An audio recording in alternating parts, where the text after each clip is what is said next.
किए तो आनंद में मग्न हो गई, इतने प्यारे लग रहे हैं प्रभु। लेकिन फिर से झट से कपड़ा डाल दिया मुंह पे, फिर से कपड़ा उठाती हैं, फिर भगवान के दर्शन करती हैं, फिर ढक देती हैं।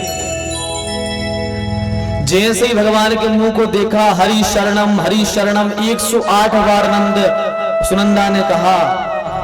क्यों कह रही हैं? इनको डर लग रहा है, भगवान को पूरा नहीं देख रही कपड़ा हटा के, केवल मुंह देख रही और भगवान का जप कर रही है। इसलिए डर रही है कि हे भगवान, ऐसा ना हो कि लाली हो जाए, ऐसा ना हो कि लाला की जगह लाली हो। अच्छा, ये मतलब नहीं है कि लाली हो मतलब कि लड़कियां नहीं चाहिए, ऐसा नहीं। इसलिए सोच रही है न सुनंदा तो, क्योंकि नंद बाबा ने कहा था कि जब लल्ला होगा तो भाभी के गले का 9 लखा हार देंगे। तो सुनंदा सोच रही, हे भगवान लल्ला ही होए, हमें 9 लखा हार जाने। जैसे ही आंख बंद करके पूरा कपड़ा हटाया और जैसे ही देखा कि नंदलाल लेटे हैं, एक थाली लेकर के बजाने लगी, हो गयो हो गयो हो गयो, चिल्लाने लगी नंद के लाला हो गयो। जैसे ही थाली बजाई, सब गांव के आसपास के पड़ोस के आए दौड़े दौड़े, अरे दीदी का भयो, अरे दीदी का भयो। अब सुनंदा ने सोची यदि सबको बता देंगे लाला होगा तो हमारा तो हार मिलबो कैंसल। सबसे पहले जा तो खबरी हमें भैया को देने, हमारे भाई खुशखबरी पहले सबसे पहले भैया को देने। तो सुनंदा बोली, कछूना भयो, अपने अपने घर को जाओ। तो गांव वाले बोले, फिर काय वो चिल्ला रहे थे, हो गए हो गए हो गए। बोले वो हम तो ऐसे ही कह रहे थे, वो हंसी पागल हो गए थे, ऐसे ही कह दी हमने। सब गांव के बोले, हमें जब पता है का भयो, हम जानते हैं। अरे तुम आज कह रही, हम पहले सुने आए, हम बेदन में सुने आए, हमने बेदन में सुन लिया था कि नंद रानी के यहाँ लल्ला होगा।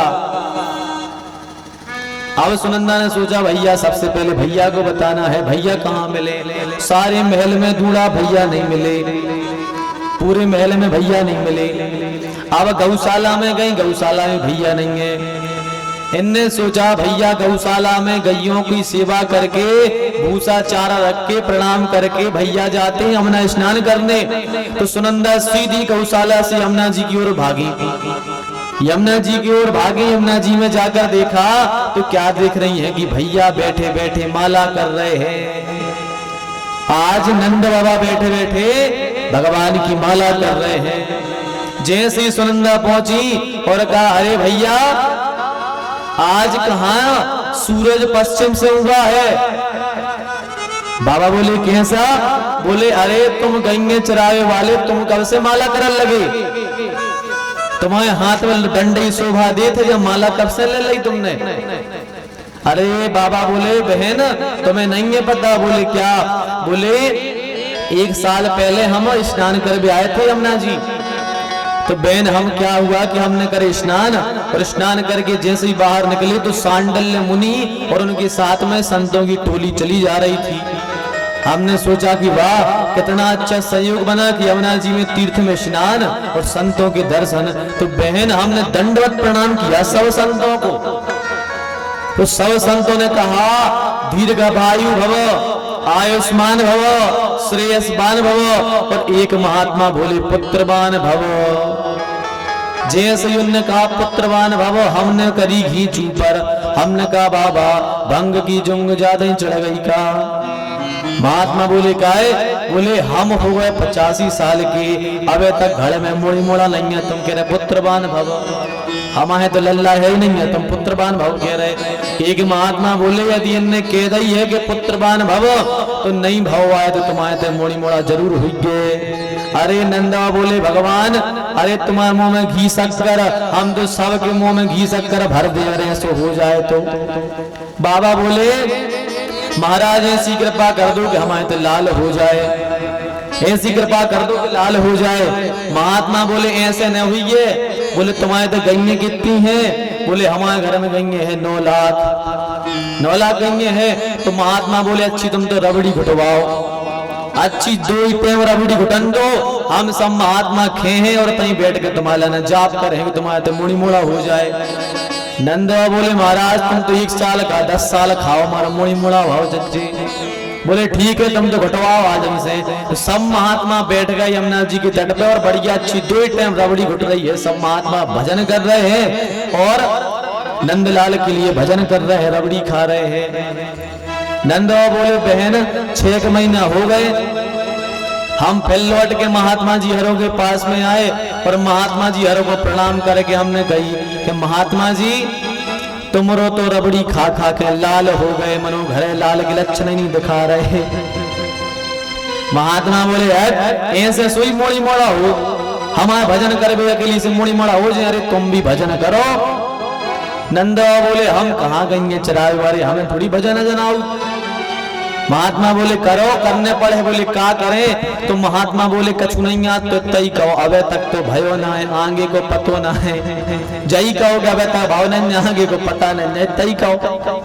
तो नंद माला लेके जई जप रहे हैं, अबे तक तो भयो ना है, आगे को पतो ना है, अबे तक तो भयो ना है, आगे को पतो ना है। सुनंदा समझ गई, बोले भैया हमें लगता है ब्राह्मणों का आशीर्वाद फल गया, आपका जप यज्ञ तप धर्म अनुष्ठान फल गया। बोले बेन का भयो? बोले भैया आपके यहाँ लाला भयो है, लाला। बोले नंद के लाला की जय हो। जैसे ही सुना कि अरे लाला भयो है, आज तो 85 साल को डबरा 15 साल को होगा, छलांग लगा दी जमुना जी ने, छलांग लगा दी, बिल्कुल जवान हो गए और छलांग लगा के जैसे ही बाहर निकले, अब तो बढ़िया नंदवा ने कही मोड़ा के दर्शन करवे जे है, तो सीधे दर्शन करवे जा रहे थे। एक उपनंद बोले बाबा अरे लड़का को देखवे जाओ, इतना तैयार होकर जाओ जाते है। बोले तैयार होकर जाओ तो का होते है? बोले तैयार होकर जाओ तो अच्छो बूढ़ो मोड़ा होते है, बड़ो प्यारा लड़का होते है। नंदो बढ़िया अच्छे तैयार भये, नंदो तैयार होकर चले। एक बोले बाबा ऐसे तैयार नहीं जैसे शादी के टाइम पे तैयार भये थे, अच्छी ऐसे तैयार हो, ऐसे तैयार होकर जाओ जा। बोले उसे कहा हो? बोले उसे लड़का के बरदखा जल्दी आते हैं। बाबा बोले अच्छा। बाबा ने अच्छी अब पगड़ी लगाई, बगलबंदी पहनी, स्वापा डालो, अच्छी धोती पहनी, गले में बढ़िया माला पहनी, बाजूबंद पहने, कानों में बढ़िया कुंडल धारण करे, पगड़ी बांधी, अच्छी मूंछों पे दे रहे हैं ताव, बढ़िया मूंछों पे ताव दे के तिलक लगा के नंदवा दर्शन करने चले।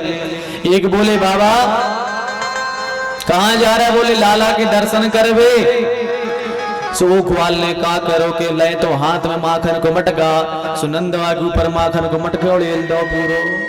बाबा बोले हट दारी के सब सत्यानाश कर दई, इतने अच्छे हम तज्जार भय थे, अपने मोड़ा को देखे तुमने सब सत्यानाश कर दई। बोलो बाबा सत्यानाश नहीं करी। बोले फिर? बोले जब नए नए लड़का को देखे जाओ, कछु अच्छो काम करवे जाओ और दूध दही अगर छटक जाए तो सब होत है। बोले इसे का होत? बोले बिल्कुल बहु मेंदा कैसी लोई गोरी मिलत है। अरे नंदवा बोले घर में जितो माखन मटका धरी हुए भैया, जितने मटका हुए सब ले आके ऊपर डाल दे, पर मोड़ा को बहु गोरी मिलो चज्जी, सब डाल दे माखन जितो है घर में। अब तो देखो नंदवा के पूरे आंगन में दूध दही की कीच मची है, सब में कीच मची है, सब बढ़िया आनंद लुटा रहे हैं। नंदवा बड़े प्रसन्न हो रहे हैं। अब नंदवा जैसे ही दर्शन करने जाने लगे, इतने में शांडिल मुनि आ गए। बोले अरे बाबा जब लड़का नहीं भयो तो हमारे पास आते जब करावे, और लड़का होगा तो खबर ही ना दई हमें। बाबा बोले क्षमा कर दो, हम लाला की खुशी में भूल गए। बोले पहले हवन पूजन पाठ होएगा, पहले पूजन पाठ कराओ, उसके बाद में लाला के दर्शन हो गए। बोले ठीक है महाराज कराओ। अब बाबा बैठे पूजा पाठ करे, जैसे ही पूजा पाठ करे बैठे, पंडित जी कहे बाबा फूल चढ़ाओ, सो बाबा शक्कर चढ़ा देवे। कहे बाबा शक्कर चढ़ाओ, सो बाबा चावल चढ़ा देवे। बाबा से कहा चावल चढ़ाओ, सो बाबा फूल चढ़ा देवे। एक महात्मा बोले बाबा तुम्हारा चित्त ठिकाना नहीं है। चित्त कहाँ है? बोले हमारा चित्त तो हमारे मोड़ा में लगो है, तुम तो हमें मोड़ा के दर्शन कर लेंगे बस, हमें अपने मोड़ा के दर्शन करने भैया। बुढ़ापे की खुशी, अब बुढ़ापे में तो आदमी के नाती हो तो खुशी हो, तब तो उनके मोड़ा ये हो रहा बुढ़ापे में, कितनी खुशी ने रहे बेचारे बाबा को। तो बाबा बोले कि महाराज तुम तो संकल्प करा ले, हमें मोड़ा को दर्शन कर ले दो। बोले ठीक है। तो बढ़िया पूजन पाठ करके नंद बाबा गए हैं। नंद बाबा गए और नंद बाबा ने फिर दान दिया है, खूब दान दे रहे हैं। बाबा ने 2 लाख गायों का दान किया। नंद बाबा ने 2 लाख गायों का दान किया। 7 तिल के पर्वत बनाए, उनके अंदर सोना हीरा जवाहरात मोती सब भर के दान किए हैं, 7 पर्वत बना के। अच्छा कोई कहे कि महाराज पर्वत बना के दान काहे करे, सीधे सीधे दान कर देते। तो बाबा ने पर्वत बना के दान इसलिए किए हैं कि हमें दान देने में अभिमान ना हो जाए कि हमने इतना दान दिया है, क्योंकि दान जो है कभी बता के नहीं दिया जाता, दान छिपके दिया जाता है। तो बाबा ने तिली के पर्वत के अंदर चांदी सोना छिपाया और दान कर दिया। 2 लाख गाय दान की है। पर नंद बाबा के यहाँ हुआ क्या, जिस दिन लल्ला का जन्म हुआ उसी दिन से साक्षात लक्ष्मी श्रेयत इंदिरा सस्वदत्र ही, इंदिरा बैकुंठ को छोड़ करके लक्ष्मी आकर के ब्रज में बस गई। तो नंद बाबा जितना लुटाते हैं उतना ही उनका भंडार अपने आप भरता जाता है। तो बाबा खूब लुटा रहे हैं। नंद के आनंद भयो जय कन्हैया लाल, नंद के आनंद भयो जय